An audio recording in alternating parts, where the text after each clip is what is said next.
y bienvenidas a la última presentación de Editorial Jusvaires en esta Feria del Libro. Esta edición es una edición importante para nosotros porque cumplimos 10 años.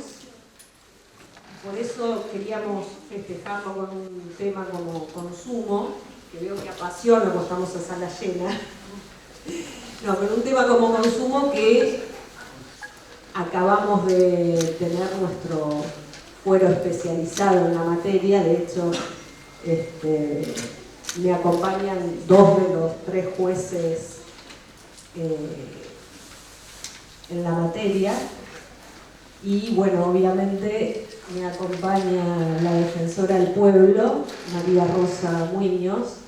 que además de ser la defensora del pueblo es una de las legisladoras que en su momento impulsó la declaración de interés de la editorial Jusvaires, que me acuerdo en aquel momento salió por unanimidad, así que bueno, un poco para hablar del recorrido de la editorial en estos 10 años, donde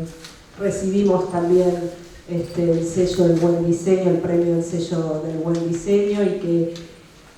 creo que año a año vamos mejorando la calidad de nuestras publicaciones.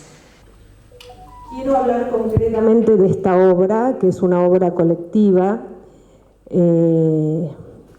teóricamente coordinada por la editorial, pero ustedes saben que coordinada por la editorial es coordinada por nadie. Entonces le quiero poner nombre a esa coordinación y le quiero agradecer a su directora, Débora Maraba, el trabajo que llevó adelante.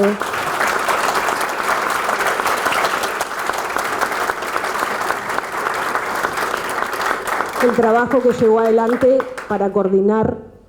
este libro, coordinar las agendas de todos los que escribieron. A veces me pedía ayuda simplemente para que yo llamara a algunos de ustedes, pero es una obra donde escriben los empleados, los funcionarios y muchos magistrados, a los que le agradezco específicamente que hayan confiado en nosotros la publicación de sus artículos. ¿Por qué? Porque reúne las voces de todo el Poder Judicial, que inicia un camino con la creación de este foro especial. Así que bueno, hoy acá estamos con la presentación del Código Procesal de la Justicia en Relaciones de Consumo en el ámbito de la Ciudad Autónoma de Buenos Aires, comentado y concordado. Así que le voy a dar la palabra a la defensora del pueblo, a María Rosa Muñoz, que también colaboró y mucho con esta obra y es una de las autoras también.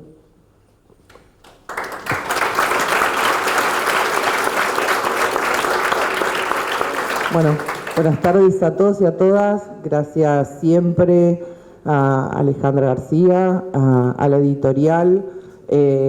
porque realmente, como dijo Alejandra, es material de consulta indispensable,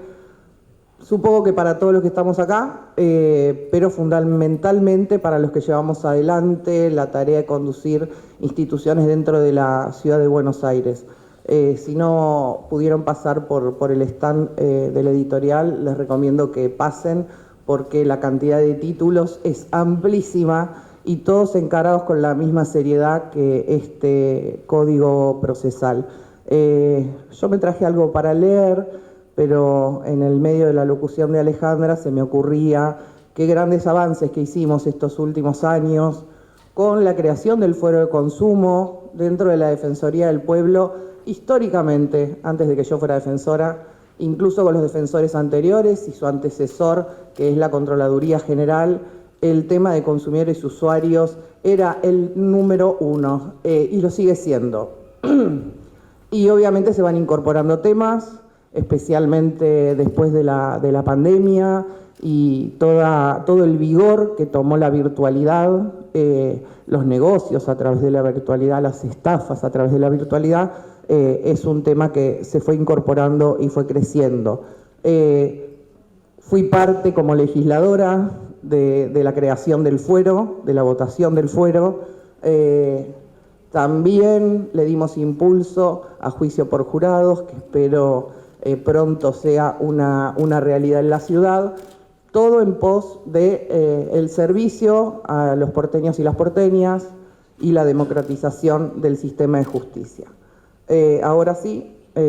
voy a ir al punto. La Constitución de la Ciudad Autónoma de Buenos Aires, en sintonía con la Constitución Nacional, establece que se garantiza la defensa de los consumidores y usuarios, protegiendo la salud, la seguridad y el patrimonio de los mismos, asegurándoles trato equitativo, libertad de elección y el acceso a la información transparente, adecuada, veraz y oportuna. En ese sentido, luego de casi 30 años de la autonomía consagrada por la Constitución de la Nación, la legislatura porteña creó el Fuero de Consumo y su Código de Procedimiento. Ya en funcionamiento a más de 2 años,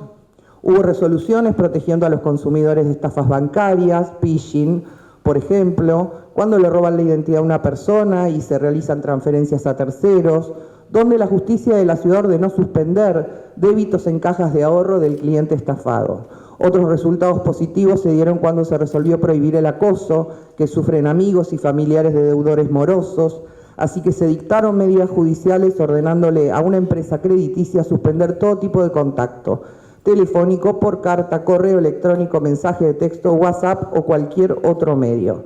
En relación a los planes de ahorro, se estableció que se debe respetar el derecho a la información, así que cuando se compran automóviles en cuotas y la concesionaria publica cuotas fijas y luego la letra chica establece algo distinto a la publicidad, donde el valor de la cuota se ajusta en relación al valor del auto 0 kilómetro. Esto genera un perjuicio grave para el consumidor por el aumento de las cuotas, interviniendo el Fuero del Consumo para revertir estas situaciones. En este caso en especial, sabemos que hay otras jurisdicciones, otros distritos que ya han planteado el tema en la justicia y nosotros como Defensoría estamos estudiando cuáles van a ser nuestros próximos pasos.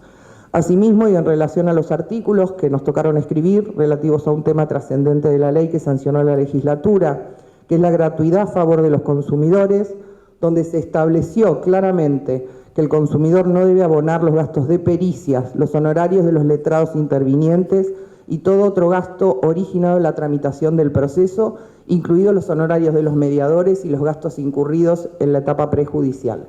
quedando expresamente establecido que el consumidor se encuentra exento del pago de tasa de justicia, timbrados, sellados, contribuciones, costas y de todo gasto que pueda irrogar el juicio. Por último, y para ir cerrando, es el tema que estuvimos trabajando este año a partir de los cortes de luz de los que somos víctimas, no solo los porteños, sino todo el país. Tomamos la decisión desde la Defensoría del Pueblo de iniciar una causa en este Fuero de Consumo y el miércoles tenemos una audiencia judicial con los nuevos juzgados de consumo, el juzgado 25, en el marco de una acción de amparo colectiva que interpusimos por los cortes de luz, donde le estamos reclamando principalmente a EDESUR por falta de trato digno y carencia de información para los usuarios, reclamándole consecuentemente canales de atención eficientes y sencillos, como así también indemnizaciones a favor de los usuarios, que nos parece que es la segunda novedad que estamos introduciendo. No solamente reclamar el trato digno que nos deben las empresas, ya sea públicas como privadas, sino también que el usuario afectado tenga una compensación directa sobre esto mismo. Así que esa era la última novedad que a nosotros nos parece muy buena. Esperemos que en el juzgado estén de acuerdo. Muchísimas gracias.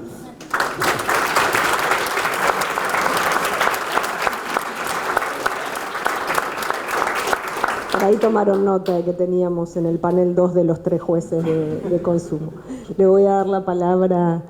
a otro amigo, al doctor Tambusi.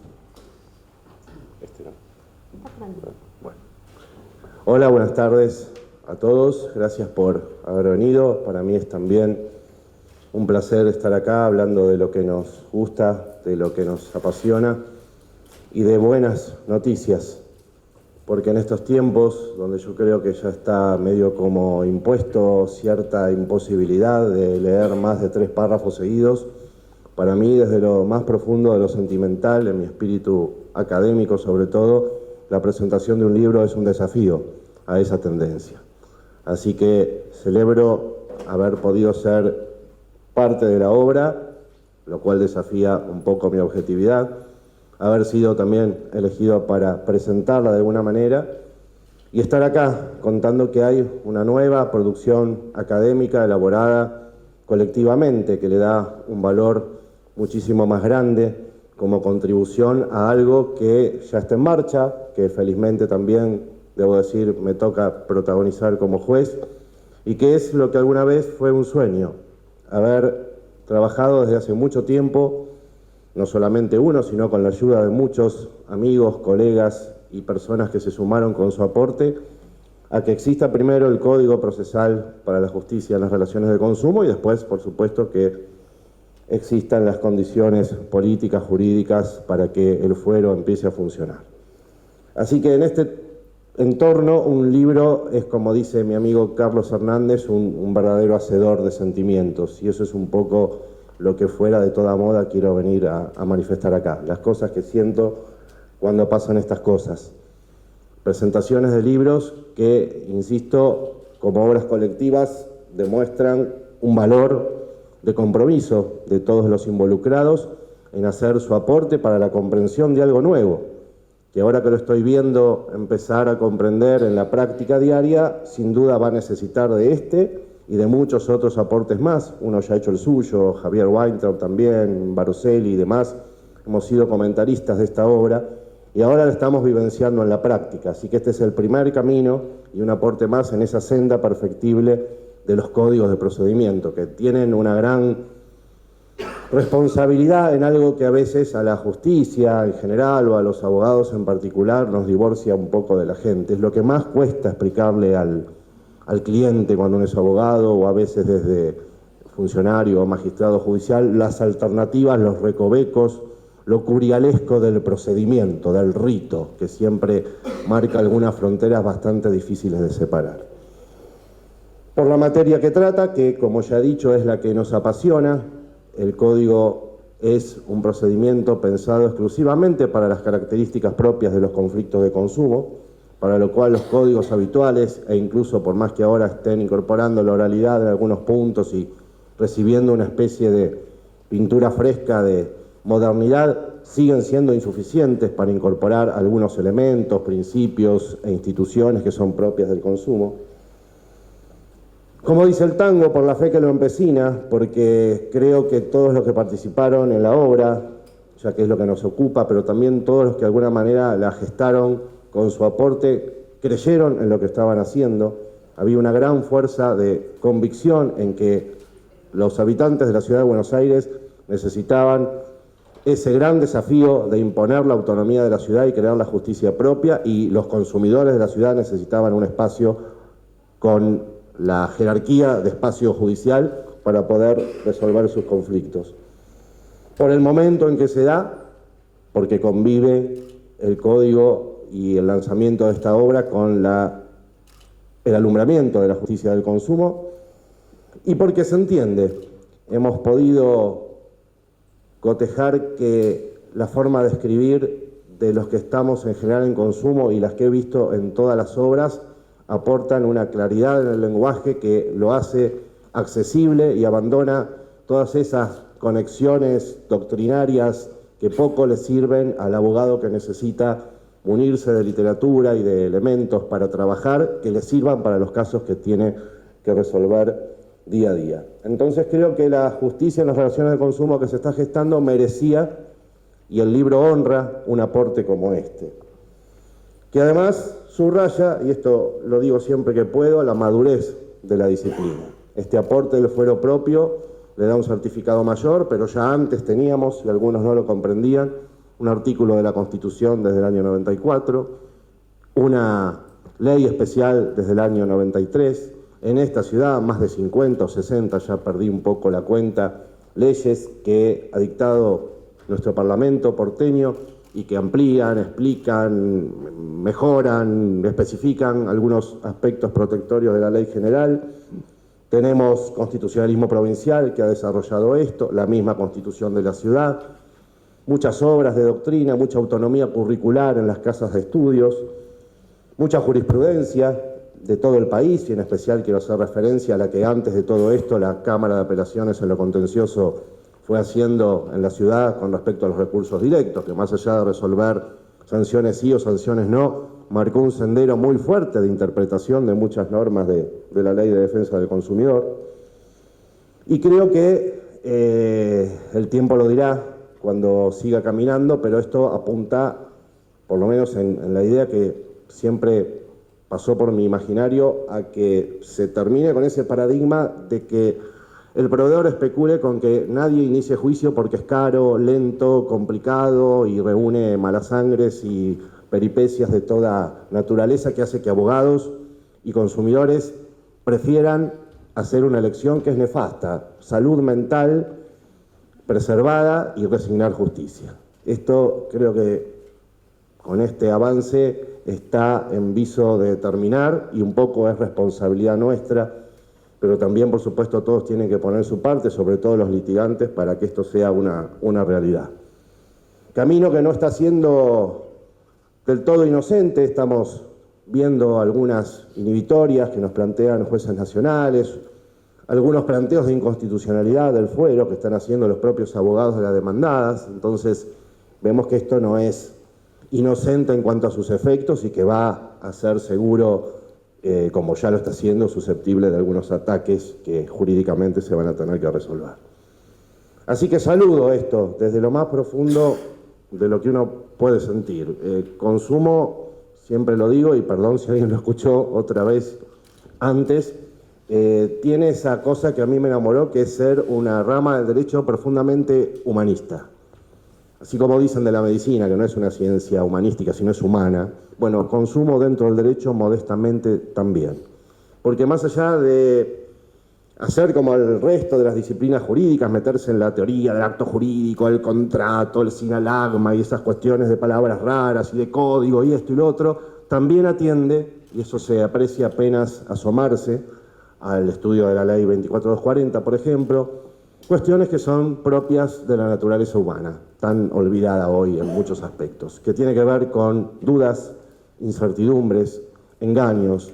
arrepentimientos, vulnerabilidades, debilidades. Y todas esas son, sin duda, atributos que solo puede tener una persona humana, como dice hoy el Código, y no un sujeto de derecho aislado como lo concebían algunos ordenamientos. Y además, el otro punto de amor, si se quiere, es porque, aparte de ser el derecho más cotidiano y más frecuente en nuestras vidas, es el derecho que sin duda involucra a todos. No resiste ninguna distinción de ninguna naturaleza en cuanto al acceso al consumo y en cuanto a la protección consumiendo, de modo que estamos ante la más integradora de las ramas de la ciencia jurídica, en un momento en donde muchas demandas sectoriales hacen parcializaciones de las realidades. Tenemos algo que involucra felizmente a todos en su necesidad de proteger situaciones especiales. Finalmente, dos cosas más. No olvidar nunca, por generación a mí me toca, que esto se hace en el año de los 30 años de la Ley de Defensa del Consumidor, pero más por generación me toca, esto se hace en los 40 años, de la democracia ininterrumpida en la República Argentina. Eso me tocó a mí con 15, 16 años y es algo que siempre pienso que es absolutamente inescindible de que hayan nacido las preocupaciones por estos derechos. Por todos esos valores, compromiso de la gente, derecho para todos, obra colectiva, disciplina nueva, necesaria para los vecinos y la autonomía de la ciudad, creo que con las condiciones objetivas que tenemos, esto, como siempre digo, y acá pido disculpas de nuevo, está en el aire, y en el aire no se frena, como dice un amigo mío. Así que saludo esto, les agradezco mucho esta posibilidad, y sobre todo porque vienen de alguien que ahora lo ve que está en el aire, pero en algún momento eran simplemente unas leves brisas por las cuales teníamos que luchar. Gracias.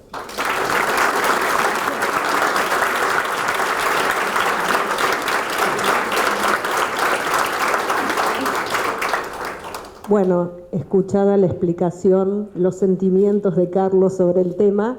y antes de darle la palabra al otro recién nombrado, designado juez de consumo, Patricio Canepa, quiero decir una cosa. Evidentemente el tema de consumo convoca a todos y a todos a los distintos operadores de justicia. Ahora que me puse los anteojos veo que llegaron, hay legisladores, defensores, camaristas, jueces,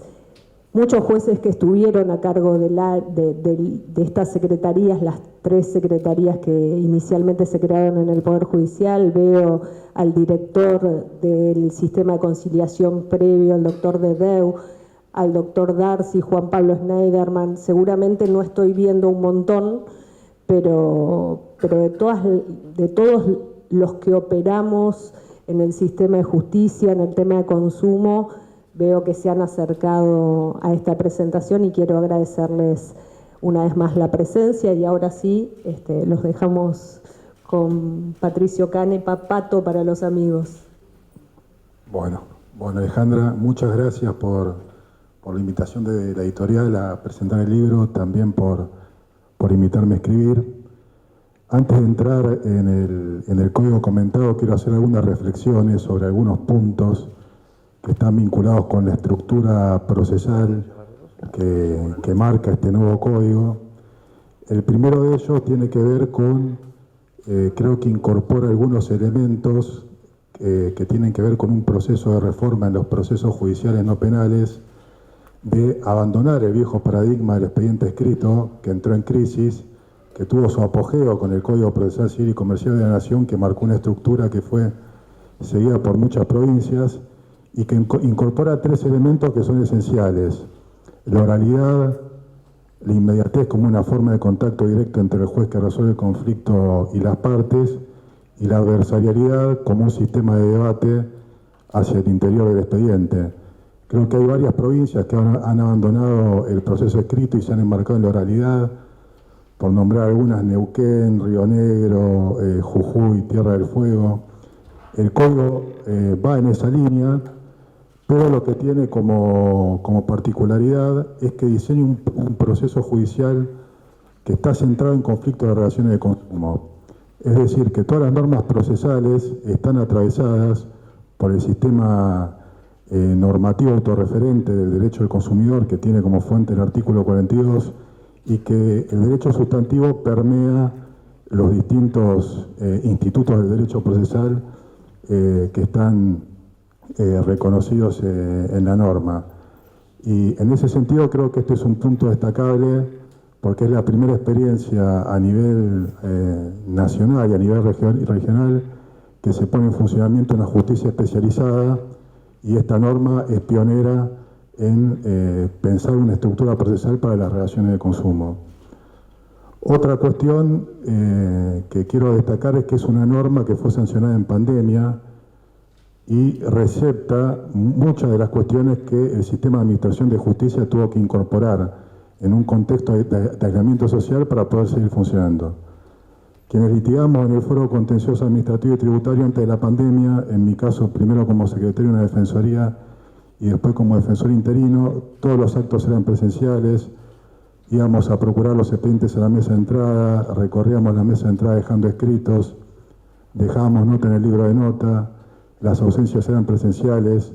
O sea, la pandemia aceleró un proceso de discusión del expediente electrónico, fue la única forma de garantizar el funcionamiento del sistema de administración de justicia. Obviamente el Consejo de la Magistratura tuvo que sacar reglamentaciones, la legislatura hizo las modificaciones necesarias para que la justicia pueda funcionar, pero el código recepta esos principios. Es un código que regula el expediente electrónico,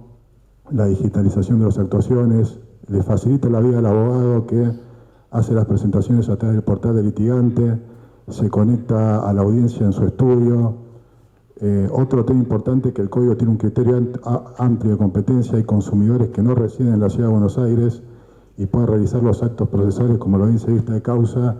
desde su domicilio. Creo que esto también es destacable, que es un código muy moderno en cuanto a la gestión del expediente electrónico. Después, con respecto a la obra, hay otros códigos comentados y otros libros de derecho procesal que abordan el análisis de este código. Me parece que el plus que tiene esta obra, aparte de ser colectiva, es que si uno mira el índice, muchos los nombró Alejandra, recién a los autores no los voy a nombrar para no olvidarme de ninguno, pero el valor agregado me parece que es la visión práctica de quienes participaron de su redacción. Si ustedes miran el índice van a encontrar jueces contenciosos administrativos que les tocó subrogar las oficinas de gestión judicial en la primera etapa de implementación de la justicia especializada, funcionarios que estuvieron a cargo de esas oficinas de gestión judicial,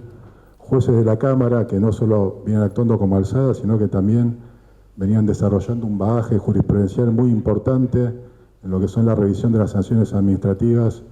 que pone la autoridad de aplicación a los proveedores, también a abogados de la matrícula, organismos defensores de derechos, el Ministerio Público de la Defensa, la Defensoría del Pueblo, por María Rosa, que le tocó como legisladora participar de esta discusión, Carlos, que además de juez, formó parte de la comisión redactora del anteproyecto. Es decir, hay un aporte que tiene que ver con la práctica del código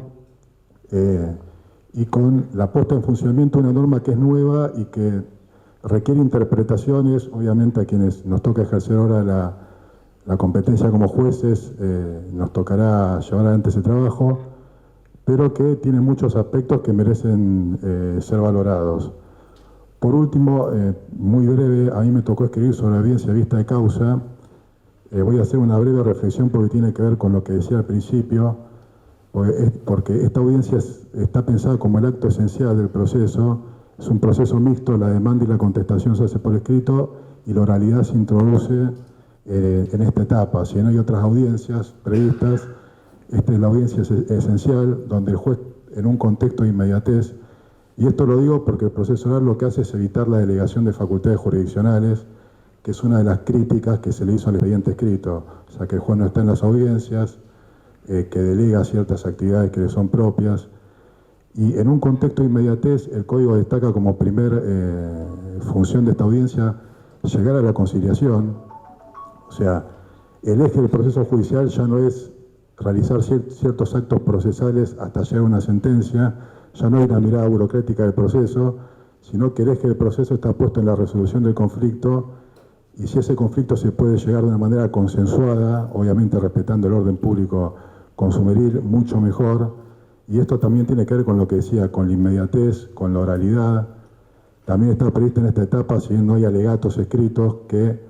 las partes puedan hacer una conclusión de sus argumentos en base a la prueba producida en el expediente, es decir, explicar la teoría del caso y tratar de persuadir al juez antes de dictar sentencia de sus posiciones en el expediente. Esto también es muy novedoso. Y por último, que el juez resuelve en el marco de esta audiencia, pueda adelantar el sentido del pronunciamiento y después fundar, o, si la complejidad del caso la merita, posponer el dictado de la sentencia. Pero esto tiene que ver con eso, o sea, con un juez que resuelve mirando la cara al justiciable, mirando la cara al abogado, escuchando las posiciones de las partes, y esto viene a cumplir con una manda del artículo 42, que es que los consumidores tengan procesos eficaces para garantizar el cumplimiento de sus derechos. Bueno, gracias a todos por estar acá y con esto cierro.